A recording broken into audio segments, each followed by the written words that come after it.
Hello! This is Voices for Learning, where we help you grow as a voice actor. My name is Susan Fouché. Thank you so much for joining me.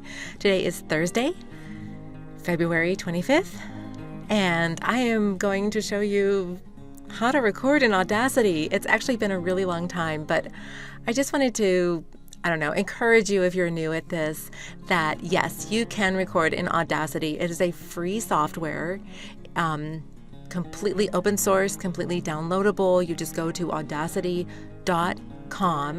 and download the software. And how you learn it? Well, you just play in it and you go to the University of YouTube and you just learn and you practice. And I'm going to record something for you really fast. This is just a little voicemail message that I got off of Fiverr, and it's a $20 job. It's going to take me literally, 2 or 3 minutes to do. So to start in Audacity, the way that, let me tell you this first. I remember before I had 2 monitors, my first setup, I would always split up my screen like this. The top was the script and then the bottom was Audacity. So I just kind of going through the old times here, sort of trip down memory lane. Okay, so I am just going to go ahead and start recording. To record in Audacity, it's this little red button right here. It's the record button, or the keyboard shortcut is the letter R, the key R on your keyboard. The quicker you can memorize these keyboard shortcuts, the faster you will get in your recording process, and the quicker you can make money. So if you get these two, little $20 jobs, you're kind of whatever, 2 minutes, it's fine. I can do it. No big deal. So to record is the letter R. Just so you know, let's see if you're having issues setting up your microphone. You want to make sure that your microphone is your microphone. And I am using my old standard, my blue Nessie that I bought for $99 8 years ago. And, I recorded books on this. I recorded lots of different things on the blue Nessie. So, for a very minimal amount of, money, you can get started in voice acting. You don't have to spend a whole bunch of money. I am recording on a mono track instead of a stereo. The stereo is where you have the 2 tracks on top of each other. I'm just doing one for mono. Here, stereo, mono, mono. And then my speakers are blue Nessie. My microphone, the blue Nessie, actually has a little place that you plug in your headphones, and I just use earbuds. I actually do use my blue Nessie for all of my Zoom calls, and now that's 100% of, all of my meetings are Zoom calls. And so instead of using my super awesome Audio-Technica microphone for the Zoom calls, because of my setup with just, the different, monitors and everything, I just have my blue Nessie sitting right here. It works great. So the blue Nessie is useful even after you retire it. You can still use it. She is a good girl workhorse. I really like her, but I'm not going to use speakers. I'll go ahead and get them in. I do recommend using headphones if you are going to do this, because you can have some bleed through, but for this, it's fine right now. Okay, here we go. And to get a new track, I can either go to Tracks, Add New, Mono Track, or I can just hit the R on my keyboard, and then I'll just create a new track automatically too. So I'm just going to do that. Hi. Thanks for calling. We're sorry that we missed your call. We'd like the opportunity to speak with you, though, so leave your name, number, and a brief message, and we'll be in touch. Have a good day. Okay, that's it. Now, on playback, what you'll want to look for is the levels right here. So let's see how those levels are. Hi. Thanks for calling. We're sorry that we... Okay, as you can see, it's just going in between the -12 and the -6, which is right where we want it to be. And so full disclosure, I did mess with my levels before, so to change the levels, here is your recording volume right here. And then also right here, you can increase your gain as well. You can raise it. What you want to do though is be able to get to a point where you have set it and forget it. And that's the same thing, like especially if you're using a plug-in USB microphone like the Blue Nessie. I remember actually like had a spot where like nobody was allowed to touch my microphone, and even really like nobody was allowed to touch my chair. Like sort of like everything was set up perfectly so I could just go in and record. I knew my levels. The thing about like the free stuff and the cheaper stuff is that they are a little bit more temperamental with the volume levels, and so you do want to kind of just be careful with that, like keeping it consistent. You don't want to just like move your microphone all around all the time. You want to have everything be exactly the same, and that is the case with like the more expensive microphones too. This does not move ever. My chair does not move ever. My setup does not move ever. And when you go into a studio, like you don't ever touch the microphone. They do all that for you. So anyway, the point is set it and forget it. It sounds really good. The only thing is that like, you know, in the beginning, you want to have about a half a second of silence. And at the end, you want to have about a half a second of silence as well. So what I'm going to do is, that looks about a half a second right here. So, oh, here, I can, ooh, look at that. I can make the waveform a little bit bigger. So I'm just going to get my mouse cursor right in front of it, hit the delete key on my keyboard, and that just deletes it. And then here, this actually is not silence, it's like the fuzzy, you know, sound. So I'm going to just select it. And then to insert the silence, it is this one, silence audio selection. And that's silenced. Okay. And then the same thing on the end. That's about a half a second. It's a little bit less, but it's not a big deal. So I'm going to select that, and same thing, silence audio selection. I can see that like, here, I'll just go ahead and expand it. If I want to be super picky, there are some things that maybe I want to take out. Like this looks like a little click. We'll listen to it real fast and see if I want to change anything. To get your cursor to the beginning of the track, you can either click to the beginning, or you can hit your home key on your keyboard, and that gets it to the beginning as well.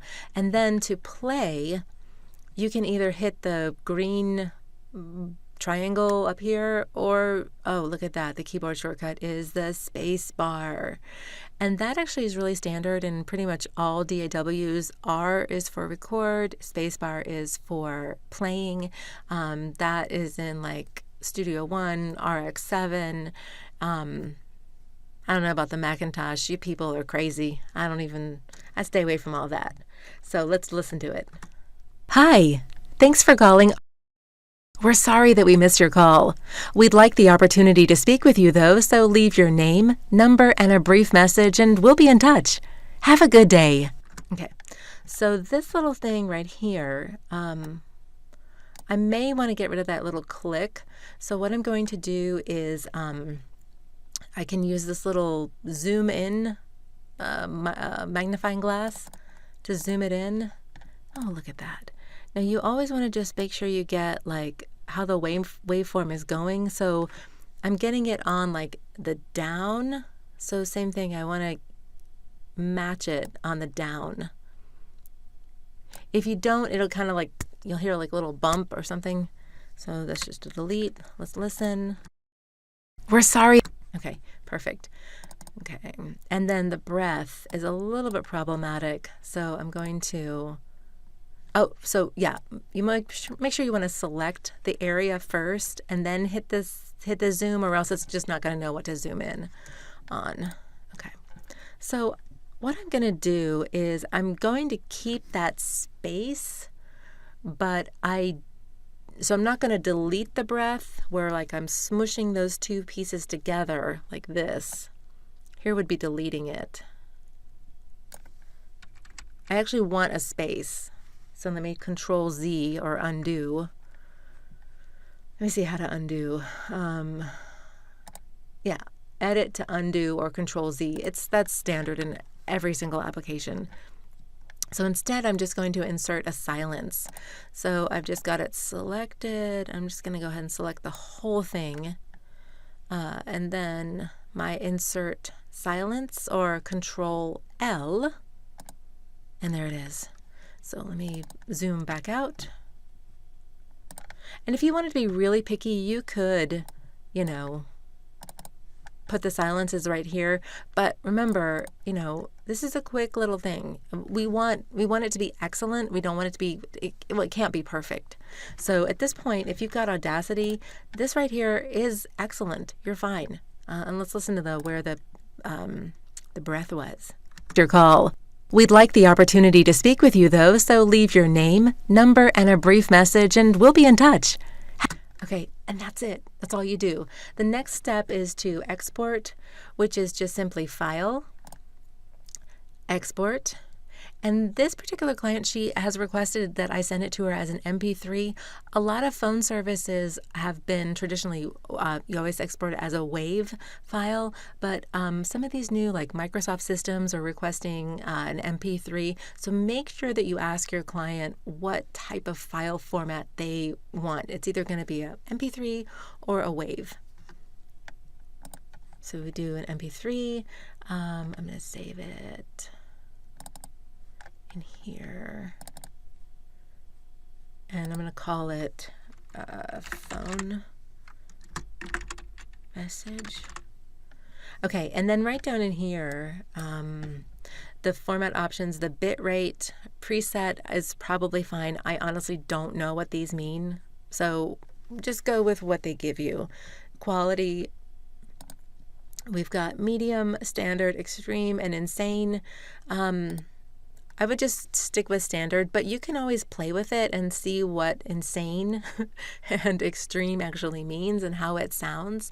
And just, again, what you're doing is you're trying to figure out like the best template for you to use. And then variable speed, fast or standard. It was at fast, so that's fine. Channel mode, joint stereo, stereo, or force export to mono. I mean, I guess if it's joint stereo, we'll just see what that looks like. All right, so save it. And that's it. Let me go into the folder. Okay, so here's the folder. And here we can listen to it. Hi, thanks for calling. We're sorry that we missed your call. Let me listen to it through my headphones. Like the Hi, thanks for calling. We're sorry that we missed your call. We'd like the opportunity to speak with you, though, so leave your name, number, and a brief message, and we'll be in touch. Have a good day. Perfect. That's it. And then at that point, I would just go back into Fiverr and just deliver it, and that's it. Now, yes, this only took me one take, but I've been doing this for a while. If it takes you more than one take, that's okay. I know when I first started, I was so insecure and nervous about the way I sounded through my headphones on a microphone. You know what? If you're going to be picky, it's okay. You're just picky. But just know that the person who has chosen you, your client who has chosen you, they've chosen you because of your voice. Your voice is like your thumbprint or your fingerprint. It is a particular thing. It's the way you sound. You don't have to sound like anybody else but you. That's what they want. They want you. They want the way you sound. So I don't want you to think that like you've got to do some kind of weird, crazy voice. They just want your regular voice. You know, if they hear something on a demo and it's more like the power sound, okay, give them the power sound. But at the end of the day, it's still your voice. And my point is that, you know, it took me one take to do it because I've done a gazillion of these. If it takes you longer than one take, that's okay. And if you go back and you're like redoing it, stuff like that, it's okay. You're fine. Just keep going. Just keep working. You know, join some Facebook groups. you can look at my website and see kind of like how I do different things. Reach out to me, but like, subscribe definitely to see some more videos, and just keep going. You're doing great. I'm really proud of you. Have a great day.